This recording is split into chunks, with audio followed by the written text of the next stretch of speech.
Hi guys, welcome to Pakistani family reaction. तो कैसे हैं आप सब। मेरा नाम मुजाहिद मेरा है। नाम नदीम। तो यार चैनल पर न्यू है तो चैनल को सब्सक्राइब कर लें। इंस्टाग्राम पर फॉलो कर सकते हैं, लिंक मिल जाएगा डिस्क्रिप्शन में। तो यार वीडियो आज का बहुत ज़्यादा कमाल का, बहुत ही ज़्यादा रिक्वेस्ट आ रही थी इस वीडियो पे, तो इस वीडियो पे आप रिएक्शन दीजिए। तो रिएक्शन लेकर आ गए हैं। वीडियो का टाइटल बहुत ही ज़्यादा कमाल का होने वाला है। तो वीडियो का टाइटल है, क्या महाभारत सच है या एक सिर्फ कहानी। अच्छा, अब ये है, अब देखो, अब ये तो वीडियो देखेंगे हमें पता लगेगा। सही इल्म होगा ना। हाँ बिल्कुल, क्योंकि महाभारत एक बहुत ही पुराना इंडिया का इतिहास है। मतलब कि भारत का बहुत ही बड़ा इतिहास है ये, मतलब, और हिंदू रिलीजन में एक बहुत ही बड़ा इसकी हिस्ट्री रही है। तो ये अब वीडियो देखेंगे तब इसके बारे में कुछ बोल पाएंगे। तो ओरिजिनल वीडियो का लिंक मिल जाएगा डिस्क्रिप्शन में। काउंट करते हैं 3, 2, 1 एंड स्टार्ट।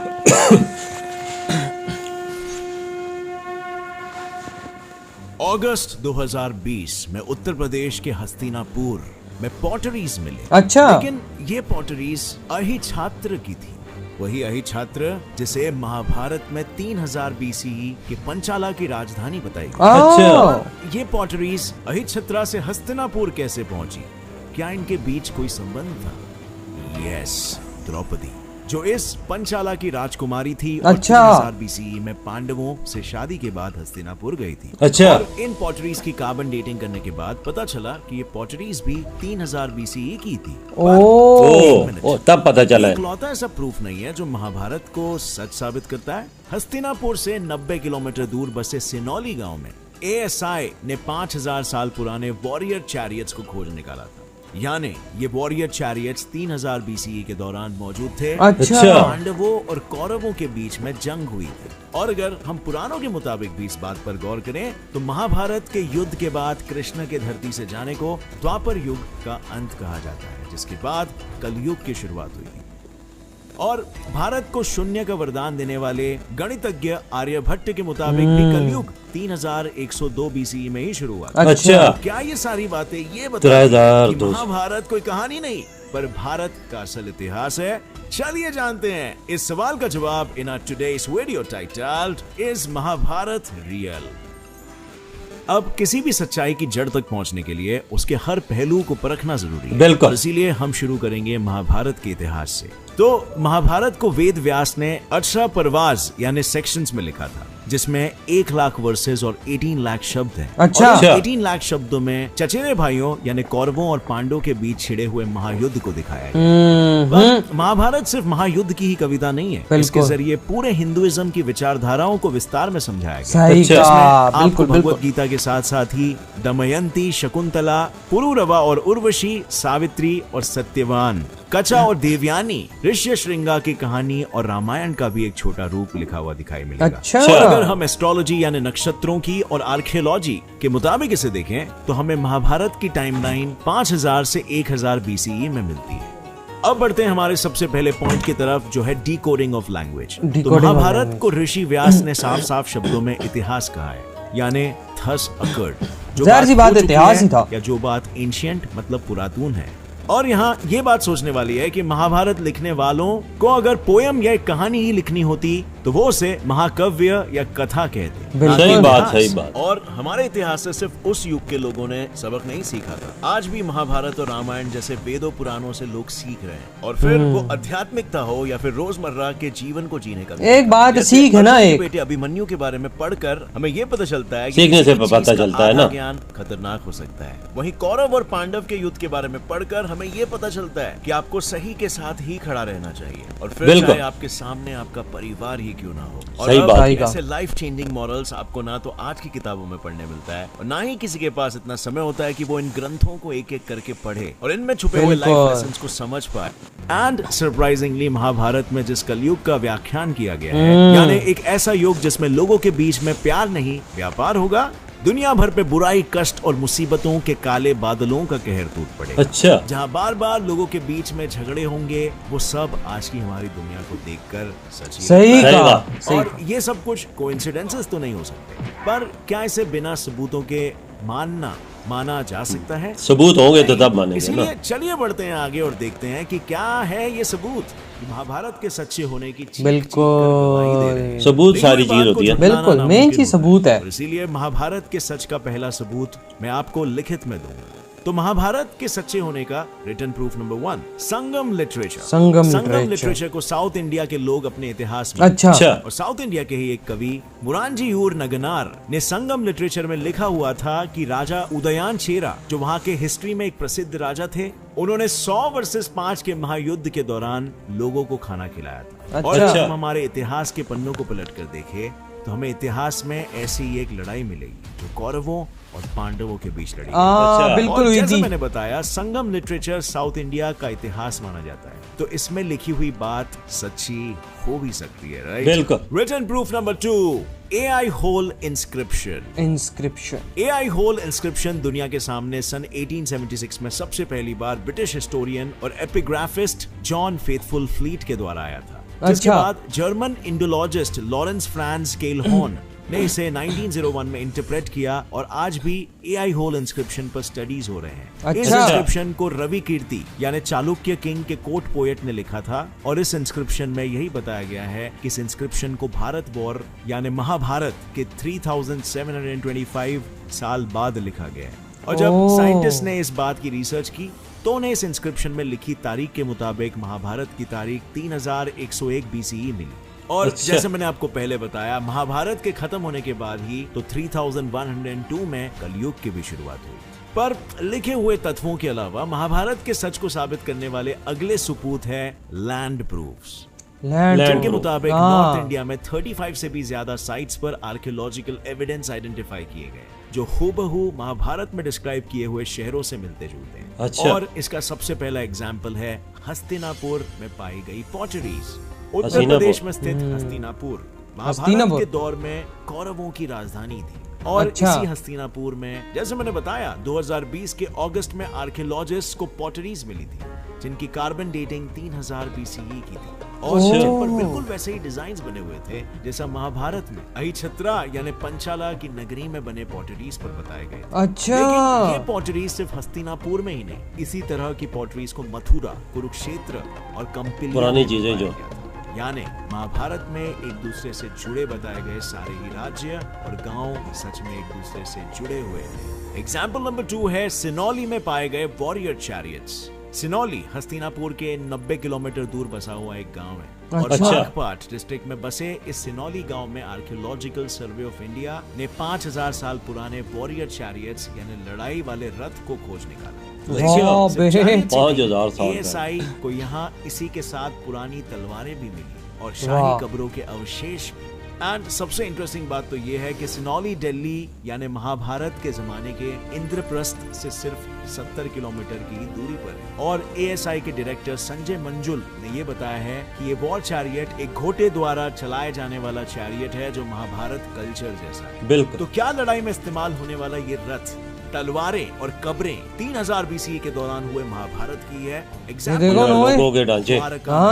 महाभारत के 7वें पर्व यानी सेक्शन के 40वें वर्ष में ये साफ साफ लिखा हुआ है कि कृष्ण भगवान की द्वारका नगरी किले की दीवारों से घिरी हुई थी। वहाँ कई घाट थे और वो समुद्र के किनारे थे जो बाद में समुद्र की लहरों में समा गई थी। और ताजुब की बात तो यह है कि मरीन आर्कियोलॉजी वालों को भी डूबी हुई द्वारका नगरी गुजरात के कोस्ट पर मिली है, जिसकी डेटिंग करने के बाद यही बात सामने आई कि ये नगरी 3000 से 1500 BCE की थी। इतना ही नहीं, 1963 में हुए एक्सकेवेशन के बाद पानी में डूबे हुए शहर का जो लेआउट मिला और उसके फोर्ट वॉल्स की जो लोकेशन मिली वो बिल्कुल महाभारत के हरिवंशा में लिखे हुए डिस्क्रिप्शन से मैच हो रही। यानी भाई और कितने प्रूफ चाहिए? तभी बहुत प्रूफ है जी। को महाभारत में लिखा गया है। और अगर द्वारका नगरी सच्ची है तो भगवान कृष्ण और महाभारत में बताए गए बाकी के लोग भी सच्चे ही होंगे, है ना? बिल्कुल। इसको जैसे इंटरनेशनल ऑर्गेनाइजेशन ने भी इस नगरी को द्वारका माना है। डिस्कवरी चैनल के प्रोड्यूसर और एक्सप्लोरर जोशुआ गेट्स ने खुद वहां जाकर उस नगरी को एक्सप्लोर किया और ये कहा है कि महाभारत जो समुद्र के नीचे का इतिहास है। Example number 4, लक्षगृहा। महाभारत में आपने लक्षगृह का नाम जरूर ही सुना होगा। इस महल को पांडवों ने अपने 12 साल के निर्वास को और 1 साल के अज्ञातवास को पूरा करके लौटने के बाद बनवाया था। और महाभारत के लक्षगृह एक भूल भुलैया का ऐसा महल था जिसे लैक्वेर या जिसे सुरंग है लाह ऐसी कुछ लग रहा है उससे बनाया गया था। जिसे जलाना बहुत आसान होता था। ये देखो पुराने और टाइम इसी की का कैसी फायदा बनी हुई। उठाकर हाँ ना। उन्होंने इस महल और उसके साथ पांडवों को जलाकर राख कर देने की भी कोशिश की थी। पर ओह। पांडवों को इसकी भनक लगते ही उन्होंने अपने बचने के लिए एक सुरंग का इस्तेमाल किया था। और 3000 साल पुरानी ये सुरंग आज यूपी मेरठ के वो बागपाट 3000 साल के पुरानी सुरंग। बरनवा में पाई कमाल है यार, उस टाइम पे भी कैसी महाभारत बनाई में होगी इन्होंने। वरणाबाद कहा जाता था। और यही सुरंग है इस ना। पर रिसर्च कर रही है। पर इन बातों को बिल्कुल भी झुटलाया नहीं जा सकता कि अब तक बताए गए सारे ही गांव में और उनके आसपास के गांव में पॉटरीज और ऐसे ही कई एविडेंसेस हैं जो इस बात को बिल्कुल साफ कर देते हैं कि महाभारत असल में सच्ची थी और उससे जुड़ी हुई ये सारी जगहें भी। लेकिन फ्रेंड्स, अगर आप ये सोच रहे हो कि इतने सारे प्रूफ्स के बाद भी आखिर क्यों कुछ लोग महाभारत को झुटलाते हैं, तो चलिए इस पर भी एक नजर डालें। नहीं जुटाना अब चाहिए। महाभारत 3000 बीसीई के दौरान होते हैं ना सच में कुछ। घटी थी और साउथ इंडिया के उठियान चेरा लाटन ने 105 से 130 बीसीई में राज किया है, तो इसका महाभारत में कोई कंट्रीब्यूशन होना नामुमकिन है। और सिर्फ यही नहीं, नीलेश ओक जिन्होंने अपने एस्ट्रोलॉजिकल स्टडीज से भगवान राम की जन्म तारीख तक दुनिया के सामने रखा था, उनके मुताबिक अगर महाभारत में बताए एस्ट्रोलॉजिकल डिस्क्रिप्शंस को देखा जाए तो महाभारत का टाइमलाइन 5561 बीसीई आता है, क्योंकि उनके मुताबिक महाभारत के डिस्क्रिप्शन में ये बताया गया है कि उस समय अरुंधति सितारा वशिष्ठ के आगे था और ऐसी सेम कंडीशन अच्छा। 5561 बीसीई के दौरान ही हुई थी। तो महाभारत का उस समय होना पॉसिबल है। पर अगर महाभारत 5561 बीसीई में हुई थी, तब तो हमें अब तक मिले सारे ही प्रूफ जो महाभारत के बारे में ये बताते हैं कि 3000 बीसीई में घटी थी, सारे ही बेतुकी हाँ। हो जाते हैं। पर जितना इस बात को सच और झूठ साबित करना जरूरी है, उतना ही जरूरी ये भी है कि हम महाभारत से क्या सीख रहे हैं। जैसे पंचतंत्र का बिल्कुल। शासन और नियंत्रण सिखाने के लिए लिखा गया था, वैसे ही हो सकता है महाभारत को भी हमें सिखाने के लिए लिखा गया हो सकता है महाभारत शरीर के बाहर की नहीं, एक इंसान के मन की लड़ाई हो, जिसमें पांचों पांडव इंसान के अंदर छुपी हुई अच्छाइयां और कौरव बुराई हो, और धृतराष्ट्र इंसानों के एटीट्यूड यानी मनोदृष्टि हो, जो अपने आंखों के ना होने से अंदर की बुराइयों को नजरअंदाज अनदेखा कर देते हैं। हो सकता है कि युधिष्ठिर एक इंसान की सच्चाई, अर्जुन फोकस, भीम ताकत, नकुल सहदेव एक इंसान का ज्ञान हो, वहीं दुर्योधन इंसान का बिल्कुल। गुस्सा, शकुनी मामा चालाकी, धूर्तता और कौरव बाकी के छुपे अवगुण हो, है ना? क्योंकि पुराने जमाने में कहानियों से ही तो इंफॉर्मेशन को बेहतर तरीके से लोगों तक पहुंचाया जाता था और पुराने बिल्कुल। जमाने में कोई कानून वगैरह नहीं होते थे। कहानियों के इंटरप्रिटेशन से ही सही और गलत का फैसला लिया जाता था और गलत इंसानों को कम्युनिटी से बेदखल कर दिया जाता था। जैसे महाभारत के युद्ध में दुर्योधन को भीम ने मारा था, वैसे ही मेटाफोरिकली हम भी हमारे गुस्से को अपने मन और बुद्धि की ताकत से खत्म कर सकते हैं।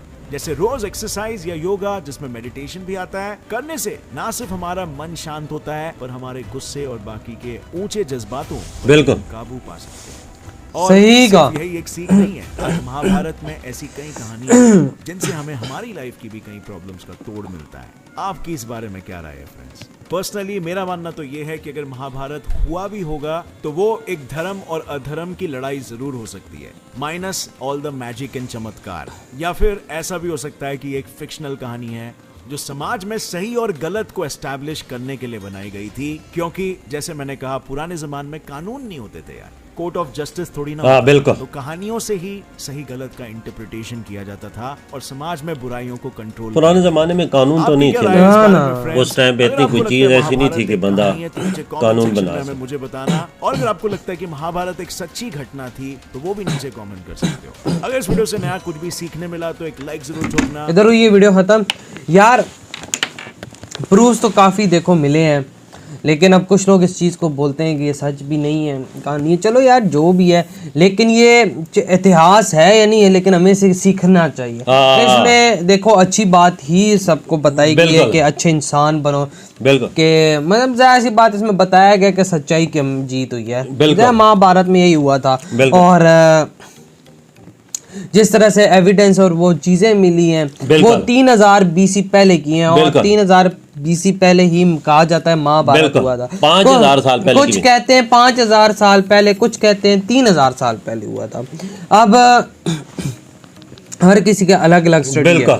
अब ये परफेक्ट टाइम किसी को नहीं पता कि मतलब हाँ वाकई में 3000 साल पहले हुआ था या 5000 साल पहले हुआ था, कुछ कह नहीं सकते। बिल्कुल, कुछ लोग इसको कहानी भी कहते हैं, कुछ लोग इसको रेल भी कहते हैं, लेकिन अब जिस तरह तलवारें मिली हैं भाई इतने साल पुरानी, और वो जो घोड़े के पीछे वो जो जिस पे बंदा खड़ा होके जाता था, वो जो भी बैठ के वो जो था वो भी मिली है। वो इंसानों की कब देखो हड्डियां भी मिली हैं, ढांचे मिले हैं। वो तो ज़ाहिर करता है ना कुछ हुआ है, बिल्कुल कुछ ना कुछ तो है भाई, इसमें कोई लड़ाई झगड़े भी हुए हैं, फसाद भी हुए हैं, बिल्कुल। ये किस वजह से हुआ है ये कुछ ये भाई ये महाभारत हुआ था, ये मतलब के सारों के दरमियान युद्ध हुआ था, क्योंकि जाहिर सी बात है बीच में ये बहुत ही लंबी स्टोरी, अगर इस पे बात करने बैठ गए तो मतलब वीडियो बहुत ही ज़्यादा लंबा हो जाएगा। लेकिन ये है कि भाई कुछ देखो, अब ये इंसान के अपने अंदर तक है, इंसान अपने अंदर की ये चीज़ मानता है कि नहीं मानता, लेकिन ये कि हमें महाभारत से सीखना चाहिए, इससे सीख लेनी चाहिए, इसमें जो चीज़ें बताई गई हैं अच्छाई की बताई गई है। बिल्कुल बेजार सी बात है, अच्छाई की हमेशा इसमें बात हुई, अच्छाई की जीत हुई है, बिल्कुल। और अच्छाई की अगर बंदा लेकर चले तो भाई सब ज़बरदस्त है, ये बताया भी इसीलिए ही क्या है। तो यार आप लोग बताएं आपके क्या थॉट इस वीडियो के बारे में। इधर ही वीडियो खत्म करते हैं, अपना बहुत ज़्यादा ख्याल रखना, तो बाय।